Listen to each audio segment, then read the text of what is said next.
Assalamu alaikum everyone, this is Kelly. I thought I'd do my revert video now just so that it's out of the way so people can just look back to it and see, you know, how I reverted, why I reverted. I'll start off by saying revert means convert. It's the same thing if anyone's confused. Revert means that you're going back to it, because in Islam everyone's born Muslim, they're born innocent, they're born pure. We're not born as a mistake, you know, we're not born with a sin, like Christians say. You know, everyone is born like a clean slate. So I say revert because I'm going back to that state, and that's all that it means. Okay, so I was raised Christian, as I said in my previous video.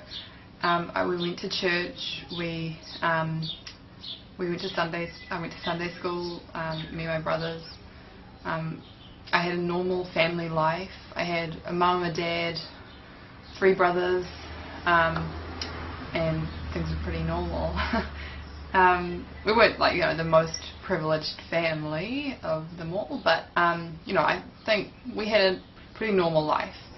My parents divorced when I was 8, and I went to live with my mum here, and that's when things sort of started getting a bit weird.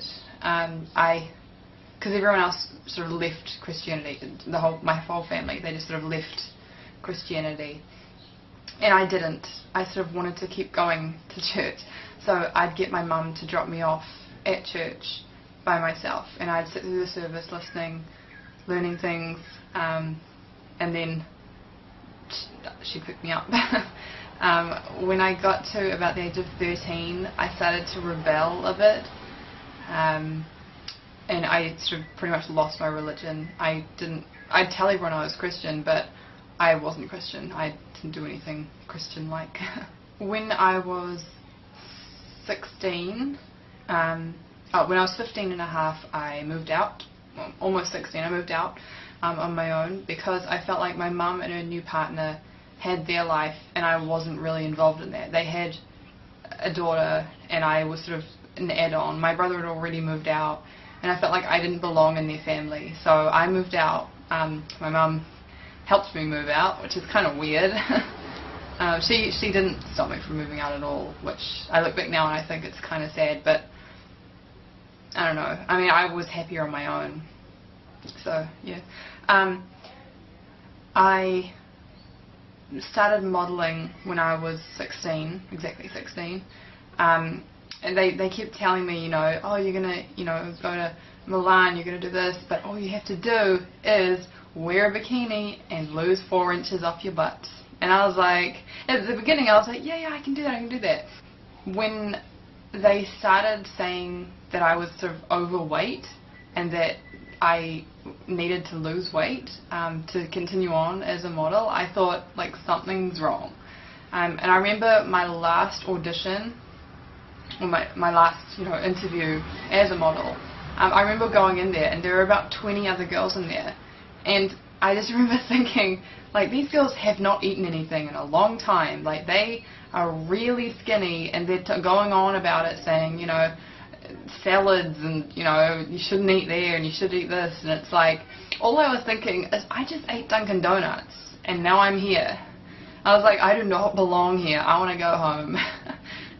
And so obviously I didn't get that job because there were a whole lot of skinny minis around me, so I quit modelling. I don't think it was because of Islam. I think it was just more of me as a woman knowing my limit, because there was no limit with modelling. You know, models will do anything. Like, they will take off all their clothes, they will say anything, they'll be anyone. They'll starve themselves just to look good, just to have that one photo shoot, you know. And I just thought, like, there's more to life than that.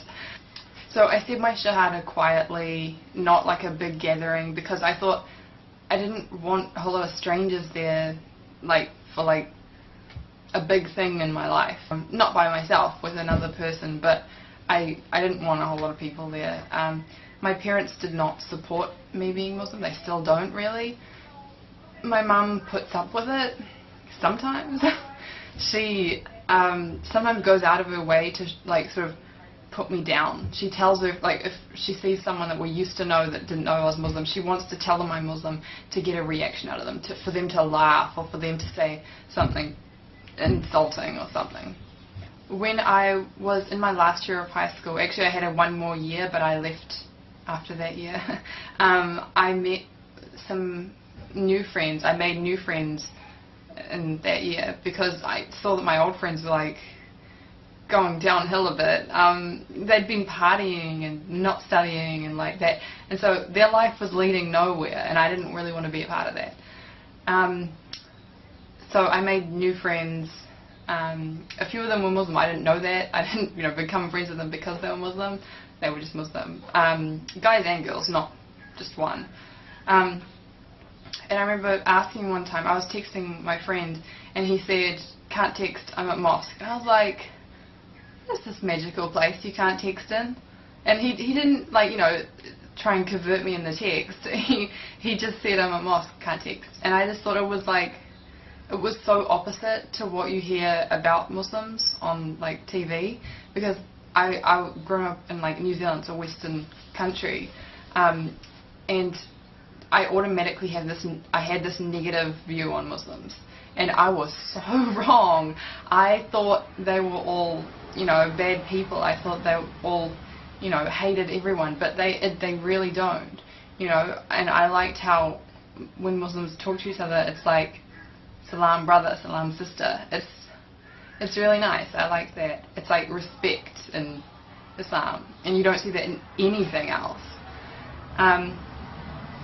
And I looked more into it. I kept looking into it, and I had some ups and downs. Some days you wake up and you're like, that's a dumb culture, a dumb religion, and you're like, I don't want to do that.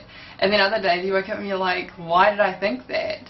It's just sometimes it's too much change. You think, this is happening too fast. I want to wear shorts. I want to wear my hair down, show off, and but you do change. I've changed. I've accepted myself, and I like this so much better than what I was before. I started wearing the hijab a year ago, but yeah, I always found it sort of hard. I still do a bit. How I wake up in the morning, I sort of have to tell myself that I'm Muslim. I don't wake up and just know it. I have to remind myself. If I see myself in the mirror without a hijab on, I don't automatically think I'm Muslim. If I almost have to wear this to tell myself that I'm Muslim. And I don't know when that's going to go away, but I hope it does. Born Muslims, do you guys wake up and know that you're Muslim? You can comment below. I actually don't know. Do you wake up and you just know it? I don't know, because I want that. I want to wake up and know that I'm Muslim instead of telling myself that I'm Muslim. My dad hates it. Every time I see him, I hardly see him now because it got so hard. Every time I see him, he always reminds me that I'm going to hell. He's always telling me, that unless I do it this way, I'm going to hell. He's Christian, but he's his own Christian. He's not Baptist. He's not anything like that. He doesn't go to church. He reads a book that tells him how to read the Bible, which I don't think is a good way, because some guy wrote that book on how to read the Bible. That's just that guy's interpretation, and that's what I like about the Quran, because it's just one way. Muslims believe the same thing. They don't sort of interpret it differently. Well, some do, but it's you read the Quran and that's what it is. It is what it says, and that's what I like. I can't really think of anything else to say right now about my convert story, whatever you want to call it. Kelly reverting to Islam. But if you guys have any questions, leave them below, and I could make a to be continued or part 2 or something like that. Yeah. Sorry about the background as well. That's my university planner, and I can't move further that way because my cat is sitting there sleeping, take out my whole bed. Anyway, so I'll make another video soon, inshallah, and see you later. Assalamu alaikum.